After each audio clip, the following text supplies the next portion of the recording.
reúnem em dias que não são as terças-feiras, normalmente elas se reúnem. O tema é a partilha de bens no imóvel financiado, o que os tribunais vêm decidindo. É interessante isso, né? É a Comissão de Direitos de Família e Sucessórios. No dia 21 de julho, nós teremos um evento 100% presencial com a nossa querida arquiteta Roberta Mendes, que aliás é candidata a deputada federal também, falando sobre a regularização de imóveis, como funciona a regularização de imóveis e quais os impactos em inventários e partilhas. Dia 21 de julho, às 4 horas da tarde. 21 de julho. Dia 22 é às 18. Dia 21 é às 4. No dia 8 de julho, também 100% virtual, Comissão de Direito Condominial com Jacques Busratz, não sei se eu vou falar certo, e Vinícius Bragança, dia 8 de julho, às 18 horas, falando sobre temas importantes e atuais do direito, locação em condomínio sob ataque. Boa noite, seja bem-vindo. Então, estamos com alguns eventos. No dia... Oi? Acho que faltou a Carol, não saiu do dia 23 da Comissão de Estudos em Locação de Imóveis. 23 de julho, que horas? 18 horas. 18 horas presencial ou 100% presencial. Vai falar sobre? Vai falar sobre locação comercial. Locação comercial. E vai vir um perito contador para falar sobre produção de prova antecipada. Olha, coisa interessante, hein? Então, dia 23 de julho, às 18 horas, na Comissão de Estudos e Locações Residenciais e Comerciais. No dia 30 de julho, tá vendo que julho tá bombando, hein? Mês bombando, dá uma Copa bombando, não tem nenhum dia aqui que vai ter. Dia 30, olha só, dia 30 de julho, a festa Julila. Ela não é Julila, é Julina. 30 de julho. 30 de julho, a nossa festa junina. A gente vai ter brincadeiras aqui, eu vou tentar trazer um sonzinho pra gente dançar um forró. Se prepara, tá? Claro, né? Isso é importantíssimo. Aliás, não sei nem se ele não está aqui hoje. Eu só veio para ficar respondendo para cada um que eu encontro. Aniversariante do mês, com bolo e tudo, ele não vem para cantar o parabéns. Eu sei que ele não come o bolo, mas pode cantar o parabéns. Ele está comendo bolo agora. Ah, é? Ah, então tá bom. Eu também, já estou dando uma liberada. E aí eu quero pedir colaboração de vocês. A Carol já vai liberar o flyerzinho. Nós vamos cobrar o mesmo valor do ano passado, que foi R$50. Pode trazer a família, criança, porque a gente vai fazer brincadeira. E eu quero pedir prendas para a gente brincar. Vai ter pescaria, boca do palhaço. Muito bem, tudo bem? Boa noite. Boa noite. Então eu quero ver se a gente faz uma festinha junina bem legal, para a gente se confraternizar também, né? Encerrando o nosso mês de julho com bastante alegria. Eu vou ver se eu trago uma música ao vivo, igual que eu trouxe no ano passado, para tocar aí umas musiquinhas legais. Vai ter umas comidinhas boas também. E aí vamos trabalhar. Então, julho, como vocês puderam ver, está bombando. Agora, vou passar a palavra aqui para o nosso presidente. Já falei tudo. Caramba, aí é uma beleza. Moleza demais. Bom, boa noite a todos. Iniciando mais uma oficina jurídica, em meio a uma greve dos transportes. Agora que eu me dei conta que nós estamos no meio de uma greve, eu não estava lembrando desse detalhe. Tá rolando ainda, né? Pois é, não tinha me dado conta. Bom, iniciando então aqui o nosso primeiro bloco da oficina jurídica, chegou lá no escritório uma questão e que a gente, fazendo alguns estudos, né, que eu acho que acabam tornando bastante relevante a temática, e que na verdade não é nem tão novidade assim, mas eu acho que está sendo aperfeiçoado, que é a questão da venda de imóveis no espólio, sem a necessidade de inventário. Isso não é novidade, na verdade, a gente já tinha aqui no Rio de Janeiro a Resolução 77, depois isso foi em nível de CNJ, entrou no Código de Norma Nacional e está re-regulamentado no nosso Código de Normas do Rio. O que eu achei interessante é que, pelo menos a minha percepção, foi a de que agora os tabelionatos de nota já estão trabalhando esse instrumento com muito mais desenvoltura do que eles trabalhavam antes. Só para a gente lembrar assim, né, os quadros de regra geral da venda de bem espólio, sem a necessidade, né, de inventário, nada mais é do que se os requisitos do inventário se os requisitos para se fazer o inventário extrajudicial estiverem presentes, ou seja, consenso de todos, os bens têm que ser passíveis de venda, etc, etc, etc. Eu posso vender o bem. E como é feita essa venda? Eu comunico ao tabelionato de notas que eu quero vender. O tabelionato de notas, ele vai fazer uma ata notarial, vai incluir nessa ata notarial todas as informações necessárias para a lavratura do inventário extrajudicial. Eu vou efetuar essa venda por meio de uma escritura pública de venda e o recurso que é percebido por esta venda vai ser utilizado para em 90 dias concretizar o inventário extrajudicial. Então assim, diferente da venda por alvará, em que a gente pode escolher um bem, segregar e vender, a venda por inventário, ela pode ser feita no inventário extra, a venda sem inventário judicial, esse alvará judicial, ela pode ser feita, mas ela vai depender da concretização e da possibilidade de concretização do inventário extrajudicial como produto daquela venda.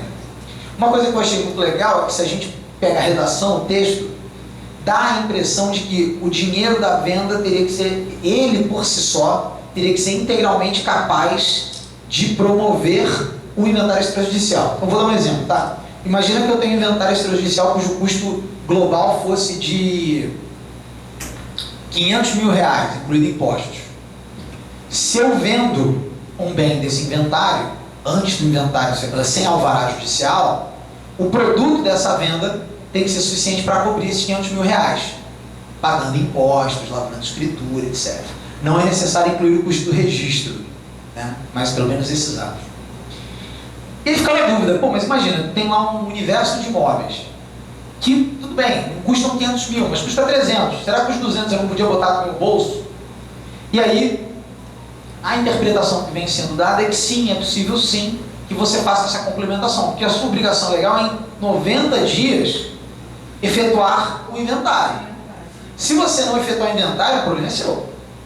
Você vai se arrebentar. Você vai pagar multa formal, você vai ter problemas na hora de processar, vai haver comunicação, né, desse ato.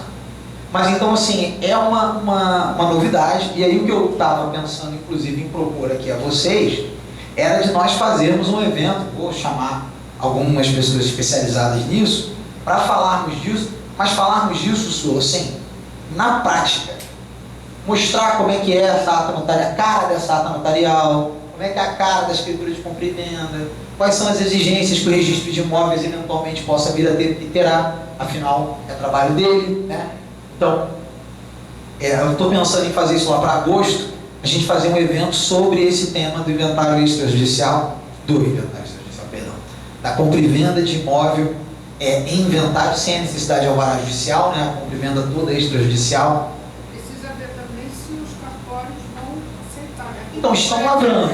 Alguns cartórios não aceitam o registro do campeão extrajudicial, só judicial. Isso é um deles. E assim, isso diminuiu, pela minha percepção, né? Isso diminuiu muito. Porque o CNJ também deu uma apertada na galera que não estava querendo fazer. Falando, não existe não querer fazer. Você tem que fazer. Você pode, claro, criar exigência, pode formular exigência, pode... Mas o eu não faço, não existe. Inclusive o próprio tabelionato de notas. O tabelionato de notas ele não pode, a princípio, se recusar a lavrar a ata sem justificativa. Ele pode justificar. Olha, não tem elementos, falta isso, falta aquilo outro.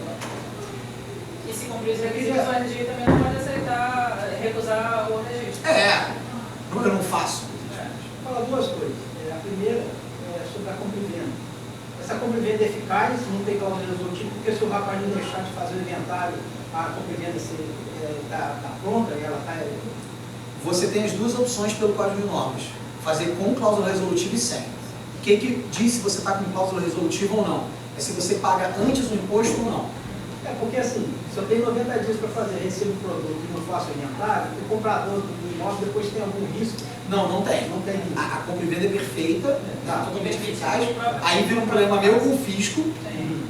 Mas se eu colocar a cláusula resolutiva, o que é a cláusula resolutiva? Fica pendente o pagamento do imposto e aí você só baixa a cláusula resolutiva depois que o imposto é pago. Mas ninguém vai tomar fazer isso. E a segunda questão que a senhora levantou, eu acho que a questão do extrajudiciário, do escapião, está mais ligada quando o imóvel não tem matrícula.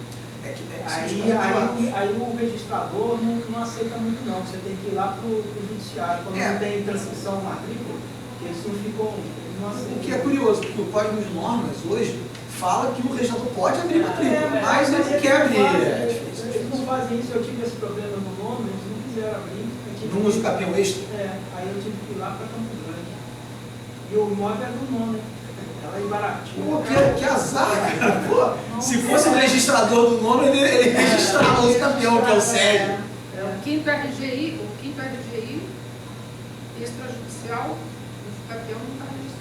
Não, mas Não sei se mudou agora. Mudou porque mudou. Mudou inclusive o registrador, aí não voltar outro. Quinto RGI? Meu filho. O que é difícil nesse extrajudicial é a adjudicação, porque você tem que ter a prova da adjudicação. Isso é a coisa mais difícil que tem, porque tem muita coisa antiga, você não tem a habitação, ainda mais quando tem várias sessões, você não vai ter a habitação de todas. E eles não aceitam. Né? É um negócio que eu tenho batido muito cabeça, qual é a melhor forma da gente botar isso desenhado, talvez até isso possa partir da ADAME, pela comissão granatária, que em breve a comissão granatária vai mudar, ela vai misturar os dois, notas e registro. Tá sabendo agora? Fica sabendo. Vai acumular as duas, que eu não vou comprar essa guerra, vou misturar as duas agora. Muita gente me perturbando, pô, isso não é meu problema. Eu fui comprar aqui hoje. Não vai unificar. Porque a comissão granatária presidia era registro civil e jurídico. Não é isso? Não, era imóveis. Civil e pessoas jurídicas. Era registro civil e pessoas jurídicas. A gente não tinha uma comissão de imóveis e não tinha uma comissão de notas. Mas eu quero. Cara, vou unificar numa coisa só. E amanhã, se tiver um desejo muito grande, um projeto que faça muito sentido separar, a gente separa. Mais fácil, resolve o problema. Concentra uma pessoa responsável. Mas o ponto que é isso que você falou, Cláudio.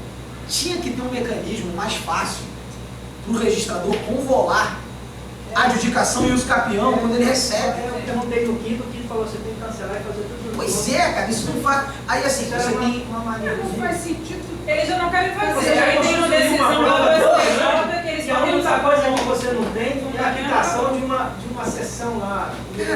Esse então, negócio é o seguinte, a gente tem, a Natália saca isso muito mais que a gente, mas a gente tem o provimento 195 do CNJ, que é o da autotutela registral, que o registrador ele ganhou uma autonomia razoável para avaliação concreta do que é apresentado na própria qualificação registral. Então assim, por que o cara não pode convolar? Porque assim, veja bem, para o registrador é jogo convolar, porque ele vai ganhar o dinheiro do ato. Assim, não é ruim para ele, eu não estou onerando o registrador quando ele convola. Ele não convola com medo do questionamento, não é um regulamento correto. Mas imagina, eu tenho uma ata notarial que mostra, dá para fazer assim e dá para fazer assim. Registrador, resolve. Me diz como é que você quer que eu faça? Tudo bem, mas se for adjudicação, se for promessa de compra e venda, tem que pagar imposto. Bota a exigência, eu estou entendendo que isso aqui é adjudicação, entendo presente os requisitos, venha o ITBI. Ok, paguei o ITBI, tem que ser. Mas a própria pode dar, vocês falam que você tem que ter um comprovante de pagamento. Pois é, mas assim, eu apresentei, imaginamos, eu apresentei com o capião e uma adjudicação ao mesmo tempo. Aí eu vi o registrador falar, quero tentar aqui pelos dois caminhos. Aí o registrador entende, olha, veja o presente requisito da adjudicação, o que ele vai fazer? Ele vai criar uma exigência para eu cumprir. Apresente o ITBI, apresente o for. Eu já coloco no meu pedido. Se entender, Pois me dê 5 dias que eu pago o ITBI. Mas sabe qual é o problema? esse se entender, que é o que o Cláudio está falando, esse se entender, o registrador fala, eu não posso. Recomeça, me apresenta uma ata nova, do zero, e às vezes a ata é igualzinha, né? Você vem com a mesma história. Essa exigência da comprovação do pagamento, que eu acho que Da quitação. Pois é, mas assim, bem, então o cara não viu a quitação, ele entendeu que não há prova da quitação. Poxa, o STJ já decidiu, o CNJ já decidiu, a promessa de compra e venda, mesmo que eu não tenha os requisitos, ela é título, justo título para o Capi. Cara, não pode receber aquilo como uso capião. Por que não receber como uso capião? Por que não facilitar? Também pelo prazo, né? Inclusive de restrição da cobrança. Então eu não sei se de repente a gente pode, eu não me sinto preparado para agora fazer, mas a gente podia de repente pensar numa recomendação, a Vani, estruturar uma recomendação para uma próxima oficina, que a gente aprovando e o conselho aprovando, a gente manda lá para o CNJ, de repente já manda com uma sugestão de redação para incluir um artigo lá no Código de Normas, a gente vê onde... para convolar, seria o convolar, e que não gostem do nome convolar, dá o nome que quiser, o importante é aglutinar e resolver, né? Eu acho que é uma questão interessante. Então assim, eu vou fazer vou sugerir esse evento só para fechar, eu vou sugerir então esse evento do inventário extra, da compra e venda de bem inventário sem a necessidade de alvará, fazer um evento aqui, e aí vou chamar advogado, o Thiago tinha pensado, que é um bom nome para falar, já que ele está ávido para estar por hoje, vou chamar o Thiago, a própria Fernanda, se ela se desejar, para a gente falar sobre isso. Bom, vamos então agora, bem, essa era a notícia que eu queria. Eu queria ir na frente, porque eu quero fazer isso pergunta. Pinga-fogo? Vamos dar início ao pinga-fogo. Pronto, já está iniciado. Fala aí. A primeira é o seguinte, numa ação de denúncia vazia de imóvel não residencial, denúncia vazia de imóvel não residencial? Denúncia vazia, né? Você faz a denúncia vazia e se ela não desocupar em 30 dias, você pode pedir a liminar. Perfeito.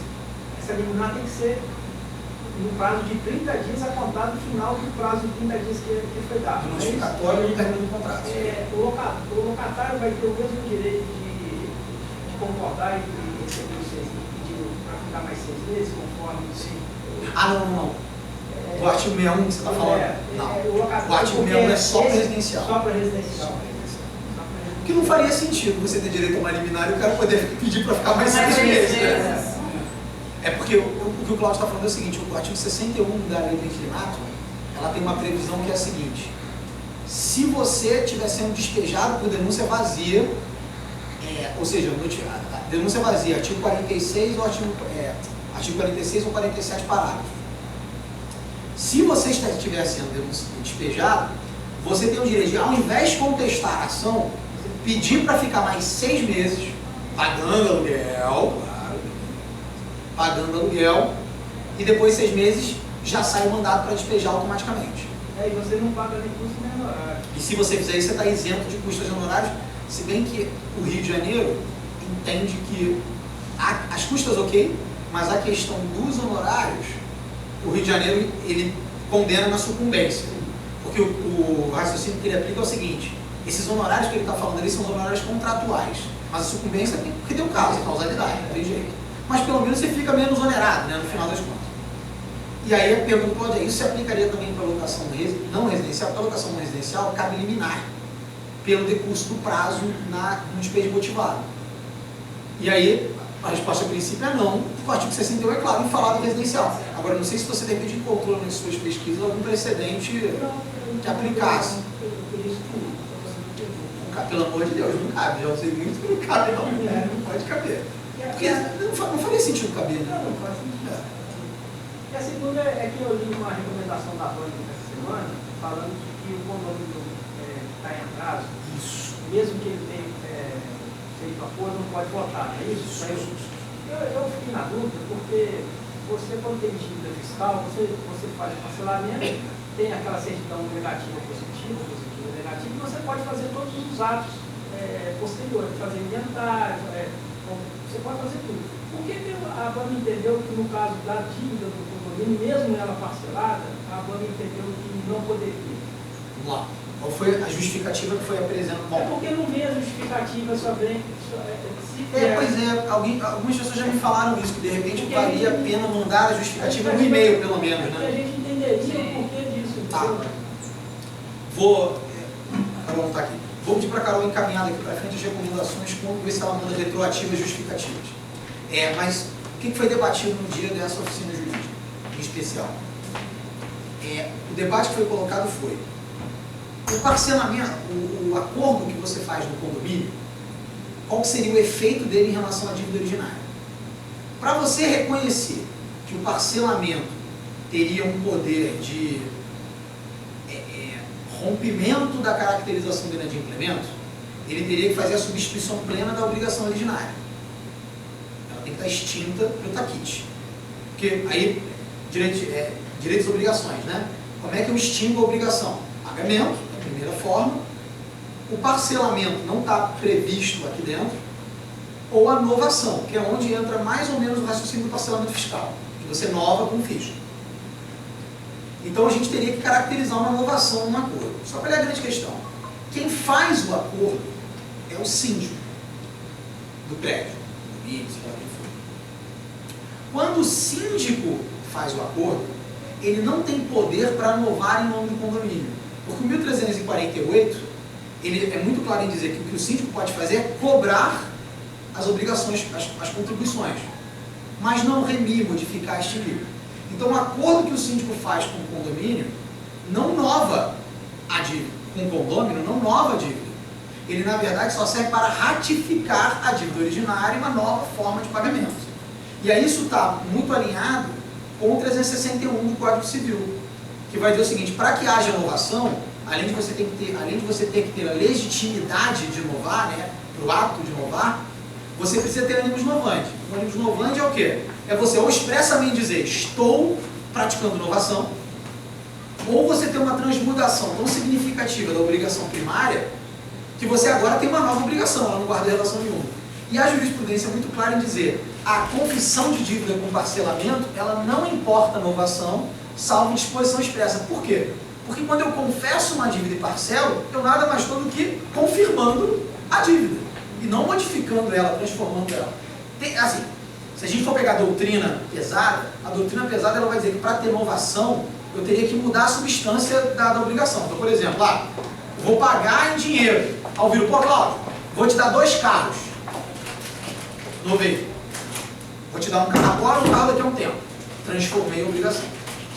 Então, assim, qual foi o entendimento da oficina acompanhando a proposta?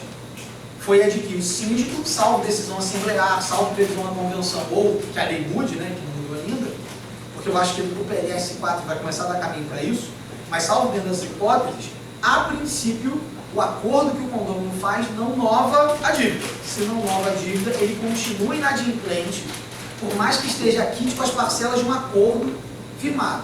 Agora, se, por exemplo, esse condomínio leva esse assunto para uma assembleia, aí, na minha opinião, se a assembleia topa, aí já tem inovação. Porque aí a Assembleia tem o poder de transformar a obrigação, de mudar a dívida, de inovar, até de remir. Tem a Assembleia que perdoa o devedor, né? Contra a minha vontade, muitas vezes, mas que perdoa o devedor. E aí isso foi aprovado na oficina e foi aprovado no Conselho Deliberativo. Entendeu? Eu entendi, mas não concordo não, sabia? É justo. Eu acho que se fosse permitido, daria causa a ter muito conchavo com o síndico de permitir mas a gente não pode decidir com base no que podem fazer. Eu acho assim, o cara está devendo, não é, geralmente a pessoa vai ter uma dificuldade. Aí você Em regra tem uma dificuldade. Ninguém deve por querer. Tem um ou outro, mas não é a regra. As pessoas devem, não é. mas ninguém deve, porque o cara tem. Aí o cara passa uma certa dificuldade. Aí, pô, vou pagar, pagou. E aí fica lijado, botado, de melhorar o condomínio, de dar uma opinião, porque a parcela está ali, ainda mais num ambiente que é social, né? Eu entendi a sua justificativa, respeito, também eu discordo, porque eu acho que entendo de que o parcelamento é uma prova de que a pessoa está em dia. É isso, entendeu? O que eu ia até propor é o seguinte: uma das coisas interessantes das recomendações é que que elas não são perpétuas. Então, o que a gente pode fazer eventualmente, numa próxima oficina, no grupo de que você fazer agora, é você preparar, organizar. Não, eu vim aqui para bater papo. Né? Mas até assim, até propor a revisão da recomendação, porque tem recomendações que a gente vai ter que revisar. Especialmente quando sai o PNS 4, tem umas recomendações nossas aqui que não vão sustentar. Tem que modificar a recomendação. Mas vindo a justificativa, eu acho que fica melhor. A pessoa entende o motivo. Já tinham falado. Você acredita que teve uma pessoa que eu conversei, aí eu falei assim, eu vou mandar a justificativa. Eu falei assim, não, mas tem muita coisa para ler. Mas aí lê quem quer, ué. Eu podia ter lido, me confortado com isso, mas... Eu vou até fazer o seguinte, eu vou ver se a gente monta, eu vou ver se eu mando a justificativa, eu vou ver se eu mando a justificativa e a recomendação em documentos diferentes. Quem quiser ficar só com o documento da recomendação, quem ficar com a justificativa. Mas eu gostei da ideia de mandar a justificativa junto. Uma locação residencial. Residencial. 30 meses. 30 meses. Padrão. Terminou o contrato. Terminou o contrato. É notificado o inquilino. Ele tem 30 dias para desocupar. Perfeito. Não desocupando, a ação de despejo cabe liminar? Não. Não cabe. Não. Para residencial não cabe. Que é para mim, uma das maiores burrices da lei do inquilinato. Caberia se ele tivesse feito um acordo de entrega em 6 meses. Não, um mútuo acordo. Mas aí tem que ser mútuo acordo. Aí não tem. Aí você passou de despejo, se submete a 2 anos para despejar. Ele ainda vai poder pedir os 6 meses. Mas não vale a pena, cara. Mas é isso que não faz sentido, não vale a pena. Porque se você tivesse a liminar e o cara pudesse usar a defesa dos 6 meses, era bom. Porque o que o cara faz? Ele, eu vou sair um mês, mas eu posso me defender para sair em 6. Bom, só que hoje, para ele não vale a pena usar essa defesa. Porque para ele vale mais a pena esperar os 2 anos da ação do que sair em 6 meses. Por isso que eu sempre, quando eu administrava, que agora no caso eu não administro mais, ela fica falando isso até que ela vai voltar a administrar. Estou vendo a hora. Querido Diário. Eu sempre, quando fazia essa coisa de término, que não havia interesse, eu fazia um acordo para entregar em 6 meses. Você chega e fala, porque muita gente não conhece essa faculdade que pediu 6 meses. Aí você fala, você vai ter 6 meses, faz um acordo aqui em 6 meses, você fala com o inquilino sobre o risco, aí passar os 6 meses e não sai, você vai eliminar. Você vai ter certeza que em 6 meses você vai estar eliminado. Aí você vai ter eliminar, que é no 59, parágrafo 1º, inciso 1º, é o primeiro inciso das liminares. Você oferece aí os 6 meses, mas faz um termo aditivo. Tem que ser 6 mesmo, pode ser 3. Não, que a lei fala 6, se você meter menos 3, você fica... Mas já que está negociando... Ah, negocia.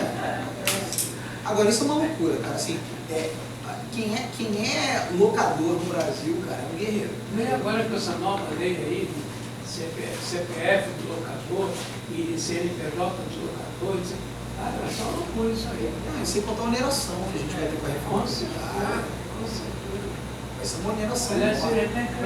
Para locadores ricos como o Emílio, né, que ganham lá mais dos 20 e poucos mil por mês só com seus imóveis, tá ferrado, vai gastar uma grana de imposto. Tá perdido. Não, e aí vem uma coisa curiosa, que até o André, o nosso presidente, falou, peraí, Sula, o André, o nosso presidente da Comissão de Tributária, estava falando. Que ele falou assim, a gente vai ter que começar a conversar com os clientes, quem faz a administração vai ter que começar a conversar com os clientes o seguinte, cara, você tem 3 imóveis que te geram mais de 20 mil. Cara, ao invés de fazer isso, compra um galpão que te dê esse dinheiro, porque você não vai ser contribuinte do IBS. Olha. Qual é a lógica disso?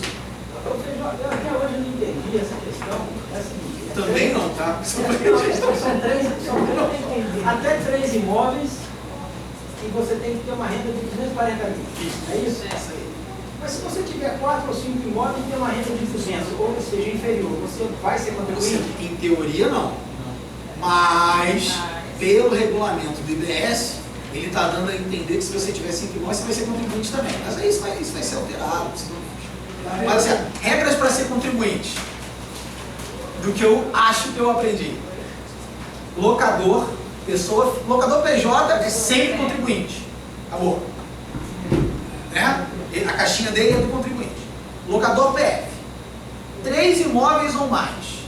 Esse E que deixa... Esse renda de mais de 240 mil ano, Que é ano, você será contribuinte para o próximo ano calendário. Então vamos lá. Eu tô lá, Emílio tá lá ganhando dinheiro dele. Tá um homem rico. Chegou em dezembro, o Emílio dá o azar e recebe lá o dinheiro todo, cheio. Deu os 240. A partir de janeiro do ano seguinte, ele é contribuinte de BSBS, independentemente de quanto ele ganhar. Aí, o que já tem uma galera falando? Já sei. Eu vou burlar essa regra. Eu vou dar um jeito de burlar essa regra. Quando eu estiver chegando perto de atingir o teto, eu dou um desconto pro cara. Ó, não me paga agora não. Me paga daqui a um tempo. Ou parcela o que você me deve. Pra eu não bater, porque senão você contribui. E, cara, vamos lá, gente. BSBS é ali quanto 30%. É outra parada. Outro nível de coisa. Isso é a primeira regra. A segunda regra é, eu acho que eu entendi. Cumulativamente, se você tiver os 3 imóveis e você no ano calendário ultrapassar 288 mil, você é contribuinte no próprio ano calendário. E no seguinte, porque você já chegou nos 240. Então vamos lá. Emílio foi lá ganhando. Atingiu 288. Atingiu 288 em agosto, ele vai ser contribuinte de BSBS. Em setembro, outubro, novembro, dezembro, janeiro, fevereiro, março, abril, maio, junho, julho, novembro. Mas o índice do IPCA não é mensal? Como é que é? Se você chega no final do ano, você tem 240 mil, como você falou, você não corrige mensalmente? Não, já está corrigindo. Hoje já não é mais 240, já é 248. Você tem que corrigir mensalmente para você ultrapassar isso. Então, sim, mas você vai automaticamente, você muito provavelmente vai ultrapassar. Porque o IPCA, ele não vai performar Selic, a princípio. Ele performa menos que Selic. Então você, com os próprios valores que você está recebendo a título de aluguel, você vai ser contribuinte. Então, assim, a probabilidade de alguém que ganha, por exemplo, alguém que ganha 15 mil reais, somando tudo, que não chegaria no nível que é necessário, quando você tiver no ano seguinte o primeiro reajuste do contrato, você já vai chegar. E aí provavelmente vai ter um movimento do seguinte, não vai reajustar, a pessoa vai começar a não reajustar contrato para você contribuir, porque você vai ter que rodar número. E isso aqui para mim, assim, falando para vocês assim, as administradoras de locação elas vão ter que rever muito o serviço que elas prestam. Porque agora toda administradora de imóvel vai ter que ter um tributarista residente para chegar para os clientes e falar assim, cara, vamos comprar um imóvel assim, faz isso, não aumenta o aluguel, que se aumentar o aluguel ferrou, vai por aqui, vai por ali. Detalhe também. Então eu acho que é isso. Já. Tá no 10, 27 e no 9. Mas se esse ano você chegar aos 240, 27 você já contribui. O cliente comentou comigo o seguinte, os imóveis que ele tem, todo no nome dele. Inclusive paga todo mês carneiro. O cliente, né, Emílio? Cliente, né? Cliente. Então, o que ele está fazendo? Ele pegou os imóveis, ele desconta, está modificando, dividindo entre ele e a esposa. É uma solução. Mas aí o que o regulamento do IBS já falou? Se você tiver correlação de dependente, soma dependente com... Não, mas mesmo cada um fazendo o seu imposto de renda, pagando o seu caminhão... Se houver relação de dependência econômica entre eles, sim. Mas aí é o fisco lutando para fiscalizar, né? Se for abaixo de 240... Se for abaixo de 240, você está mais ou menos salvo. Mais ou menos salvo. E abaixo de 600 também é isento. Agora, onde você vai encontrar uma locação abaixo de 600? Não, porque você tem um redutor social para locações residenciais abaixo de 600. Mas aí é difícil para caramba, é que te monte. Nem na favela da você. Eu voto pela sua não fazer pergunta, porque a sua sempre faz pergunta completamente, sistematicamente toda oficina. É inventário? Tá vendo? É sempre a mesma coisa, cara, eu já sei que é. As pessoas fazem. É sistemático, sabe? Fala aí. Eu tive um despacho agora, o juiz falou o seguinte, que de acordo com o provimento 92 de 2021, é proibido mandar para cálculo do imposto simule o cálculo do imposto. Simule o cálculo do imposto. Não, deve ser. Mas eu não tenho, calma aí, mas espera aí, a minha dúvida não é essa. Eu não tenho partilha ainda, não tenho esboço de partilha. Eu tenho um inventário, um testamento, onde tem um usufrutuário com um voluntário, com um pré-morto, com 4 filhos que representam. Então como é que eu vou simular isso? Botar em nome de quem? Então, vamos lá. Vou botar no nome do inventariante? O pagamento do imposto, ele é etapa posterior ao inventário. Você está tendo um rito de inventário ou você está fazendo arrolamento? Ordinário. Inventário ordinário, você tem que explicar para o juiz o seguinte: olha, neste momento não é possível simular imposto porque eu ainda não tenho a partilha. E outra coisa, além disso, você só vai poder calcular o imposto depois do cálculo do contador. Porque É isso. a partir da homologação que começa a contar tudo. Você já tem a avaliação dos imóveis? Tem a avaliação dos Então o juiz está queimando etapa. Tem que finalizar o inventário primeiro e entrar na etapa Porque de eu não tive partilha. esboço de partilha, não sei quem vai E receber. fica atento que você tem 180 dias da homologação dos cálculos do cálculo para pagar o imposto. Tá? Você não pode pagar o imposto lá na sentença como você faz no arrolamento, não, tá? Não, eu ainda tive só a avaliação e todo mundo concordou com as avaliações. Ok, beleza. Aí ele, primeiro ele teve um erro lá, que ele já tinha tido a avaliação, ele mandou avaliar de novo, aí eu chamei a Eu loja. acho que ele errou de novo. Aí ele falou assim, simulação do cálculo. Eu falei, como é que eu vou simular se eu não sei nem para quem? Porque até quando você tem um casal... Você é inventariante?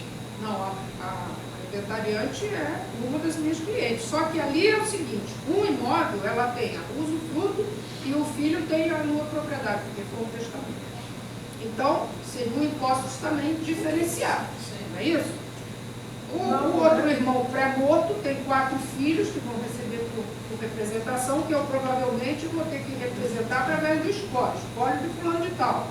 Eu vou colocar lá no Cefaz, porque aquele que você faz... Não, mas a minha pergunta é a seguinte: quando você faz as primeiras declarações, que você colocou lá, você não simulou partilha nas primeiras declarações. Não é obrigatório. Só a primeira declaração. Até porque não se sabia, não tinha nem a composição dos herdeiros. Não, nem o contato dos herdeiros, depois que eles se habilitaram. Não, eu acho o seguinte: você já tem uma partilha possível desenhada? Você tem já. Não faço ideia se eles vão querer. Não, mas então... Sim, no testamento isso. sim. Por exemplo, se você já tem a partilha testamentária desenhada no testamento, o que você pode fazer, olha, tudo bem, juiz, eu tenho as avaliações, tá aqui, ó. Esse seria o cenário de simulação. Abre uma declaração, você faz, organiza, gera lá o extrato sem emitir, sem lançar, gera o extrato e apresenta para o juiz. E eu vou em relação ao Pois é, é isso que eu queria entender. Vai ter uma etapa. Você não falou assim, ó, tem um herdeiro testamentário que vai ficar com uma propriedade, não. Tem um que ficou assim, que não ficou assado. Bota essas pessoas na declaração que você faz. Só que ao invés de você, o que você não pode é lançar. Depois que você lança, é uma você não pode concluir. Isso. Ele pega aquele extratozinho que ele gera um extrato simulado e apresenta para o juiz. Agora, a pergunta do Cláudio é pertinente. Que juiz que é isso? Agora, né? Nessa aí. Eu não posso, então, peticionar dizendo isso que você falou, que a simulação no momento não é oportuna, uma vez que eu tenho a partilha. Você tem o risco do quê? Nada prover, cumpra, foco. Oi? Fala que o rito adotado é o rito de ordinário. Assim, ele está queimando o largado. Agora não é a hora disso. Mas, não sei. Porque eu fiquei na... Isso aí é despacho do juiz. Quando você tem um casal, aí você só tem um herdeiro. Agora, quando você tem, primeiro que o pré-morto, eu vou, na partilha, eu não vou colocar os filhos, eu vou colocar o espólio de fulano, não é isso? O espólio de fulano, no testamento, são 2 imóveis. Mas o espólio de fulano já está habilitado nesse cenário? O espólio de fulano já está habilitado? Já os filhos entraram. Quando assim, eu não estou conseguindo saber como é que eu faço essa simulação. A simulação é fácil. Quem é que eu coloco lá? Não, o sistema você faz No sistema já aparece que se tem alguém pré-morto, e aí você coloca que sim, Não, e aí você já coloca o mas aí você assim, transmitente Adquirente. Aí eu vou botar o primeiro histórico, depois ela, depois o... Não, por exemplo, Eu colocaria pré-morto em vez não, de... você tem que pensar o seguinte, quando você bota pré-morto, é porque a pessoa não recebeu a herança ainda. No seu caso, a pessoa recebeu, então você tem que botar o espólio. Não, eu escolho.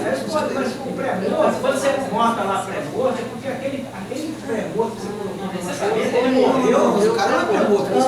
ele Não tem morreu. pré-morto, esse cara tem pré-morto. Ele morreu antes da mãe. Ah, entendeu? Aí você não precisa botar o espólio. Aí já são os herdeiros, ele já né? recebeu, São os herdeiros dela. Eu até coloquei eles como representação. Então eu vou colocar Eles no recebem nome em nome próprio. fulano de tal e outros, porque eles vão receber um... Não. Eles vão receber Você tem que o sistema da Cefaz. Você vai, o sistema da Cefaz, ele te habilita e você diz como que eles estão herdando. Então você vai botar lá, percentual, tal. Você tem que fazer o atenuamento correto dessas pessoas. Mas se a pessoa é pré-morta, ela não vai aparecer no sistema da Cefaz. Você lança pré-morto no sistema. Então só vai lançar os herdeiros por representação. Porque quando você, ainda que você diga que tem o pré-morto, você vai colocar o nome desses herdeiros, lá não vai aparecer o nome do falecido, vai aparecer só o dos herdeiros. Agora, se ele morreu durante o inventário... Não foi durante. Ele morreu antes da herança. Então só os representantes. Então não tem que falar em pré-morto, não. Se você entende, Apesar de não entender o que o juiz quer, eu faria, porque ela vai economizar tempo. faz na Cefaz.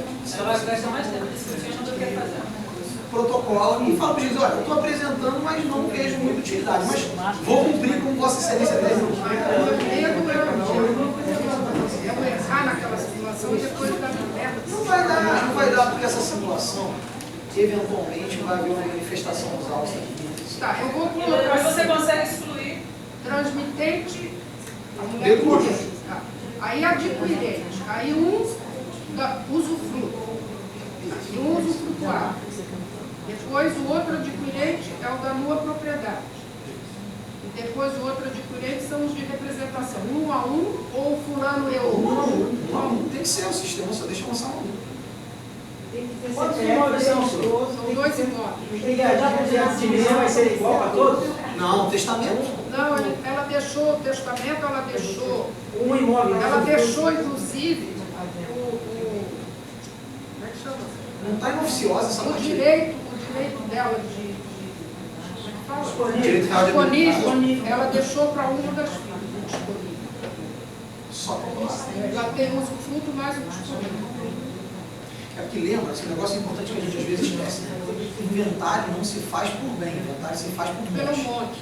Então assim, você vai ter que botar lá a Sim, conta, ele avaliou um dele 700 e o outro bem 720. Então a gente tem 1.420.000. Né? Aí desse 1.420.000, se a gente divide por 2, e desse 2 ela vai ter a metade mais 25%. Esse pré-morto só Não vai sei. receber 25%. Mas você tem que excluir o bem legado. Cadê o bem legado dessa história? Teve um bem legado no testamento? Ela levou tudo. Ela deixou tudo para ela em usufruto. Ela só fez a disposição testamentária é parte disponível. Parte Ah, não tem informação. a parte disponível e o usufruto vitalício Então, para tem ela. legado, menos E mal. depois do usufruto, a nua propriedade passa para o neto. Tá bom. Para um dos netos, porque os outros ela não beneficiou. Ah, disse o neto que ela quer Não beneficiar. é o que ela quer. Porque eu vou ter que fazer. Esse bem não representa mais 50% do patrimônio dela. Eu não Ela sei só tem porque 2? ela só tem 2. Mas pode ser valores diferentes. Não, um 700, o outro 720. Não pode, né, galera? Você não pode dispor de mais 50% dos seus bens. Não, mas ela tem. Vai ser inoficioso isso aí. Ela tem um de Só se 700 e um ela de 700. ela dispôs de 700, de 720 deixou, porque 1.420 seria 710, né? Ela deixou 700 para... Será que ela fez essa conta quando ela fez? Não, claro que não. Ixi! Ela deixou 720, ela passou. Eu tô achando que vai dar problema isso aí, cara. Tá vendo o que eu falo pra você não apresentar seus casos? Eu não vim aqui para pegar problema, eu vim aqui para pegar solução. Cara, então a solução é a seguinte. Vira para as mesas no despacho e fala assim, excelência. Tá queimando largado, não é hora disso. Vamos deixar para frente? Fala para ela que o Porque se está todo sendo mundo adotado. concordar, O rito é ordinário. se se todo mundo concordar, faz uma partilha amigável e vida que segue. Se tem algum oficioso ou não, você convalesce. Então pode peticionar ao juiz que tendo em vista a possibilidade de uma E partilha tem aquela amigável. decisão Não do é STF. hora, isso aí. E não tem uma decisão do STF que dele. só tem que recolher depois da homologação? Não, isso é por arrolamento. Por Não arrolamento. primeiro entrar, não Por ordinário, né? No ordinário. Beneficiou um neto e o outro não. Beneficiou um neto. Os outros 4. mereceram. Não, ela deixa. Se ela fizer a declaração que ela preencheu para mandar para você fazer. Ela não vai mandar para você fazer, ela só vai Ela não vai simular. mandar. Ela é hora de fazer isso. Tem que depois de... Ela Por isso que ela não vai justifica. fazer, ela vai só simular. Ela justifica o porquê que ela deixou para a filha e para esse neto. Ela disse que foi abandonada por todos os outros. Todos os outros e que a filha acompanhou ela até a morte. Não pode ficar de família assim. Tá de família. E aí os outros vão dizer, só fez isso por causa do dinheiro. Depois, porque enquanto você não Mas lança, eles você também não pode- tiveram lá, né? Porque a gente teve até dificuldade de achá-los. então a Pelinha tinha razão. A gente teve até dificuldade de achá-los. Mais alguma questão? Não, vamos cantar o parabéns. Não, senhora, agora é hora das recomendações. é verdade. Deixa eu falar. Bom, agora vamos ao momento das recomendações. Nós temos hoje Terceiro bloco. o terceiro bloco e o último. Calma, Souza, vamos cortar o Não, eu segundo. esqueci que tinha recomendação. Teremos hoje uma recomendação que vai ser apresentada pelas doutoras Julianas, que as duas são Julianas, só para facilitar a nossa vida. Duas leiloeiras que fazem parte aqui da ABAME que tem uma recomendação para propor. Julianas, é ali. Aqui a humilhação é pública. Aqui a humilhação é pública. Tem, claro, vocês têm que convencer. Vocês têm dois grupos para convencer aqui e o conselho, se vocês conseguirem convencer. Boa noite a todos, prazer estar aqui. Sou Juliana Vitorazzo, leiloeira, e essa é Juliana Araújo também. Vou pegar aqui o artigo da remissão. Bom, o que tem acontecido muito? Falei até com Feijó. Só interromper rapidinho. Então, lembrando, elas vão apresentar as justificativas, mas vocês têm que propor um texto da recomendação para a gente. Sim. A gente pode montar junto o texto agora aqui, por favor. Mas a gente vai ter que propor junto o texto. A gente tem que sair daqui com o texto da recomendação e vocês depois mandam a justificativa para a gente.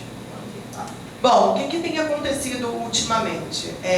O leiloeiro, ele é auxiliar do juízo. Então, ele é nomeado pelo juízo quando o processo já está em fase de leilão. Então, esse bem foi penhorado, foi avaliado, ele está em fase de leilão, não houve acordo com aquele devedor, não houve todas, já foi tentado todas as possibilidades de acordo e, por último, o imóvel dele é penhorado, né? Isso acontece também muito em cota condominial, a gente faz muito leilão de cota condominial.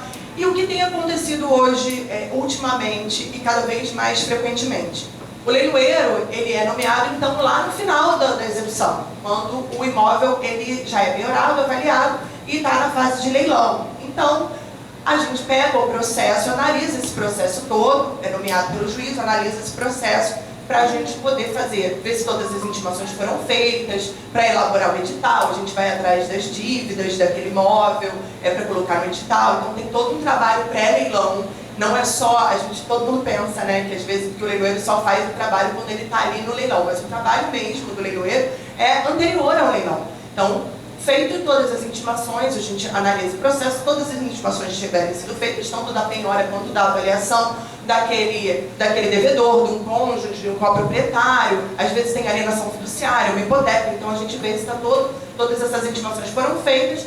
Nós elaboramos o edital de leilão, olhamos todas as dívidas, porque a gente tem que colocar, tem que constar no edital de leilão todas as dívidas, e a gente publica esse edital de leilão. O edital é homologado por esse juízo, o edital ele pode inclusive ser impugnado pelas partes, então se ninguém se manifesta e o juízo homologa esse edital, a gente publica esse edital no nosso site, no site do Sindicato dos Leiloeiros, para dar publicidade e transparência ao ato de leilão. E o que tem acontecido muito? Muitos advogados e consultores, não só advogados, corretores de imóveis, eles têm hoje acesso aos nossos editais de leilão. Hoje em dia nós temos agregadores de imóveis também, sites agregadores de imóveis. Então, a partir do momento que a gente coloca o nosso leilão no ar, no nosso site, a gente tem inteligência artificial, esses sites, como se fosse um OLX ou um Zap Imóveis, eles pegam esse edital de leilão e eles começam a fazer desse edital, a divulgação desse leilão para poder vendê-los. Isso é ótimo para os leiloeiros. Mas o que tem acontecido muito é que muitos outros advogados e consultores, e outras pessoas em si, outros profissionais, têm pegado esses editais de leilão e têm ido até o executado para remir essa dívida, para ou comprar a dívida ou pagar essa dívida do executado. Até aí tudo bem, né? Eu não vejo isso, nenhuma ilegalidade nesse procedimento. Você é advogado, você está vendo que o executado às vezes não tem nem advogado constituído nos autos, e você vai até aquele devedor. Oportunidade, né? De você ir atrás do executado, não tem problema algum. O executado, ele tem direito inclusive, de remir a dívida. Até separei aqui que o artigo 826 do CPC fala: remissão do executado. O executado pode remir a execução antes de adjudicados ou alienados bens, mediante pagamento ou consignação da dívida atualizada, acrescida de juros, custas e honorários. Então, o artigo 826 do CPC, ele fala que você pode remir antes desse bem ser adjudicado ou alienado. E aí o problema, o que a gente tem enfrentado, não é a remissão em si, é porque o leilão não acontece do dia para a noite. É um longo processo, são vários atos processuais, várias etapas. E aí quando chega na figura do leiloeiro, ele começa a atuar no processo, né, depois de todos esses atos expropriatórios, o edital é publicado, né, já foi oportunizado ao executado pagar esse débito, ele vem já com o edital publicado, o leilão já no site, remir a dívida. Não tem problema, ele pode remir, desde que ele pague a comissão do leiloeiro, porque o leiloeiro já desempenhou o trabalho dele. O leiloeiro, ele já foi nomeado no processo, ele já está atuando no processo. E até a gente fala, né, Ju, que o trabalho do leiloeiro não é só bater o martelo. O trabalho do leiloeiro é promover o saneamento do processo, nós somos nomeados, nós precisamos tirar as certidões atualizadas do imóvel. A gente não pode leiloar um imóvel sem tirar uma certidão enfiteutic, RGI, certidão de interdições ou tutelas, do primeiro e do segundo, que é uma certidão cara, dá uns 400 e poucos reais. Imagina no volume de leilão que a gente faz. Então, assim, a gente está requerendo, né, junto à ABAME, essa recomendação, que a gente não quer tirar o direito do executado de remir a dívida. O direito dele está resguardado no CPC, na lei, não tem problema. Ele pode, o STJ, inclusive, já se manifestou no sentido que ele pode remir a dívida, inclusive após o leilão. Antes de assinar o auto de arrematação, ele pode remir a dívida, porque, na verdade, o leilão ele é perfectibilizado no momento da assinatura do auto. Quando o auto é assinado pelo leiloeiro, pelo juiz e pelo arrematante, perfectibiliza. Então, é perfeito, acabado e retratável. Então, o STJ já tem jurisprudência que ele pode remir após o leilão. E o que tem acontecido hoje, tem que ser resguardada a comissão do leilão. E isso também está no edital que foi publicado, foi homologado pelo juiz e não foi impugnado pelas partes. E o que acontece hoje na prática é que esse executado vai remir a dívida, entra um advogado nos autos e diz que o leiloeiro não faz jus à sua comissão porque não houve arrematação do imóvel. Só que o leiloeiro, ele é auxiliar do juízo, ele precisa dos seus honorários, porque ele fez todo esse trabalho. Então, o que tem acontecido muito no Rio de Janeiro, por exemplo, o edital foi homologado, o juiz homologou esse edital, ninguém impugnou esse edital. Às vezes o juiz, inclusive, dá o valor da comissão do leiloeiro, mas aí o executado agrava, chega na segunda instância, eles falam que é o risco do negócio. E aí eu posso fazer aqui uma analogia, por exemplo, com o corretor de imóveis, que o corretor, ele faz jus hoje na lei, né? Ele precisa da comissão, e pela lei a comissão dele fica resguardada caso aconteça esse tipo de coisa. Então, o que a gente queria era essa recomendação de que, estando homologado o edital de leilão, porque como o edital publicado, que é dada a devida publicidade, que já existe um leiloeiro ali, que já foi feito um trabalho, que a partir da publicação do edital, caso o executado venha remir a dívida, né, ou celebrar algum acordo com o credor também, que seja ali resguardado os honorários do leiloeiro. Tem um únicos magistrados aqui no Rio de Janeiro que, quando eles nomeiam a gente, poucos, tá? Mas acontece, já determinam isso. Eu tive uma nomeação recente, eu até esqueci de trazer, eu tive uma nomeação recente que o magistrado colocou: se após publicar no edital de leilão remir a dívida ou celebrar acordo, fará jus à leiloeira a comissão de 2,5%, nem são não é nem 5% da arrematação. Então tem alguns que fixam 2,5% sobre o valor da avaliação ou 2,5% do acordo, né, do valor que foi pago. E quando nós levamos isso para o presidente, né, conversamos com ele, porque ele também entende bastante sobre o mercado de leilões. Nós temos aqui na ABAME a comissão de leilões, que é uma comissão muito ativa, a gente, né, que é com a presidência do Dr. Leandro Sender. Ele ficou impressionado, o presidente ficou impressionado. Ele, como assim? Isso é muito óbvio. Isso é óbvio. É claro que se o leiloeiro já trabalhou, ele já foi nomeado no processo, ele tem que receber em caso de acordo de remissão. Ele ficou assim bem, né? E ali é um auxiliar do juízo, né? Não existe auxiliar do juízo que não receba o seu honorário. Obviamente que quando a gente fala em comissão do leiloeiro, a gente pensa em êxito. Então houve uma arrematação, no êxito da comissão do leiloeiro. Mas no caso de haver uma remissão, ou haver um acordo, ou haver o pagamento da dívida, o leiloeiro faz jus aos seus honorários. Afinal, ele é auxiliar do juízo. Então é isso que a gente está pleiteando. Eu vou dar um caso, e foi esse caso que eu trouxe para o presidente, de um processo que eu estou atuando, e eu e o Juliano já estava conversando, porque quando chega para a gente um leilão muito bom, Copacabana, Ipanema, Leblon, a gente já fala, aí vamos remir a dívida antes, a gente não vai receber nossa comissão.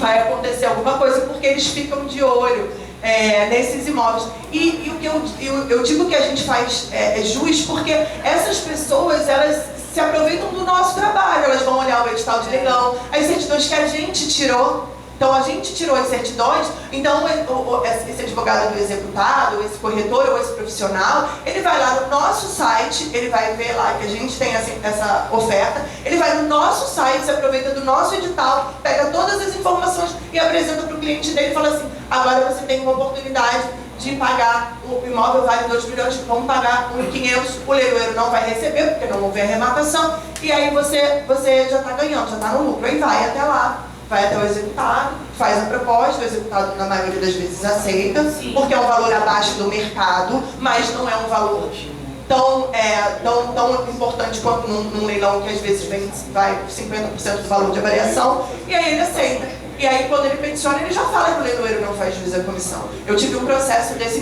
em Ipanema.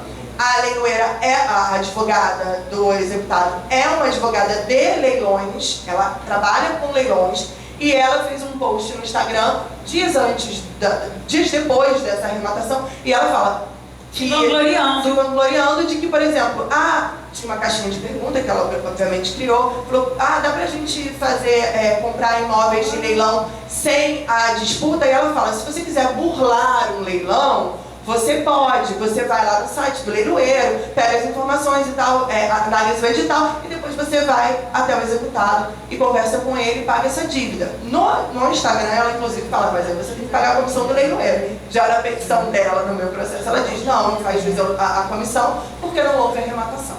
E nós já vimos casos também de pessoas falando justamente... Tá tudo guardado. Tá tudo guardado. Tudo guardado, as 7 chaves. Tá tudo guardado. Tudo guardado. E também... Calma, isso é matéria emocional para elas, calma.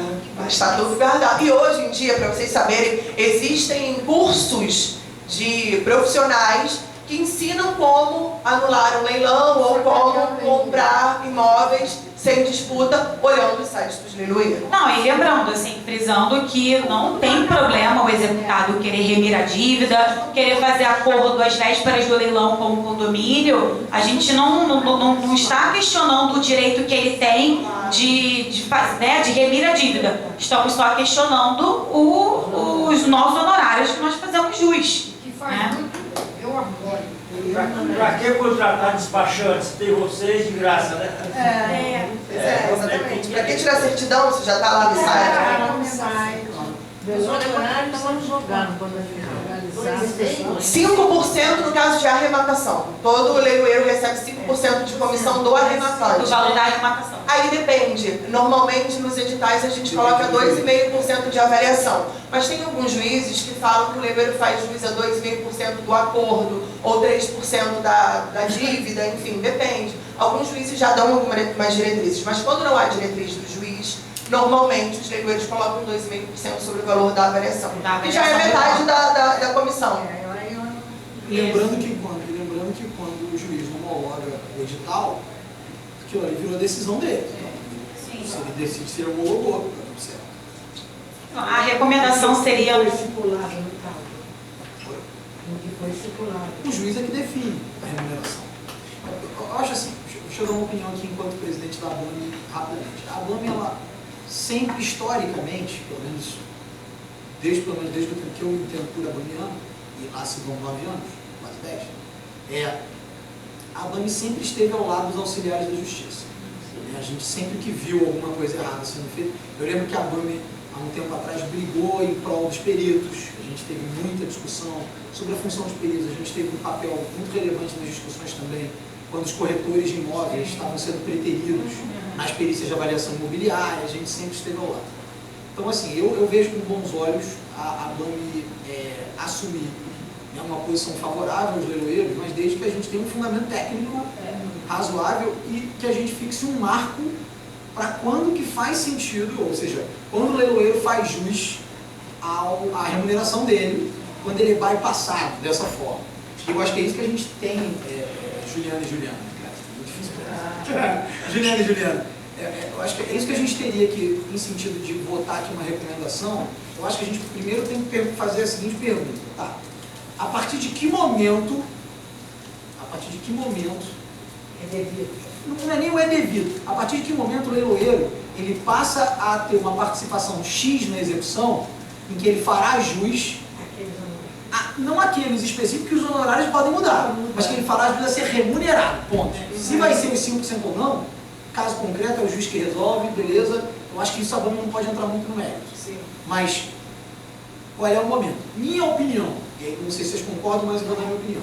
Eu acho que é homologado o edital, homologou, porque para homologar o edital já tem que ter data, já tem que ter avaliação, ou seja, já tem que ter certidão. Homologado o edital, a partir dali, eu não posso bypassar o leiloeiro mais. Pré-edital, eu ainda acho que é possível a remissão sem remuneração. Mas eu acho que é, porque o leiloeiro ele ainda não há publicidade, porque o meu ponto é o seguinte, a publicidade da vinculação do leiloeiro ao processo, àquela execução, ela vai se dar pelo edital. Porque enquanto não tem a publicação do edital, enquanto não tem a homologação do edital, eu não tenho ainda publicidade plena, eu tenho só publicidade interpartes. Depois que eu tenho publicidade plena, ninguém mais pode alegar que não sabe, porque a presunção de conhecimento é iure et iure, é absoluta. Então eu acho assim, se vocês entenderem que é factível fixar como marco o momento em que o edital é homologado ou é publicado, a gente pode definir aqui esse momento, beleza. E aí, então, vamos dizer assim, a premissa, acho que isso tem que ser o início da recomendação. A partir do momento da publicação do edital, o leiloeiro fará jus à remuneração definida, pelo juiz em caso de remissão. Acordo, remissão.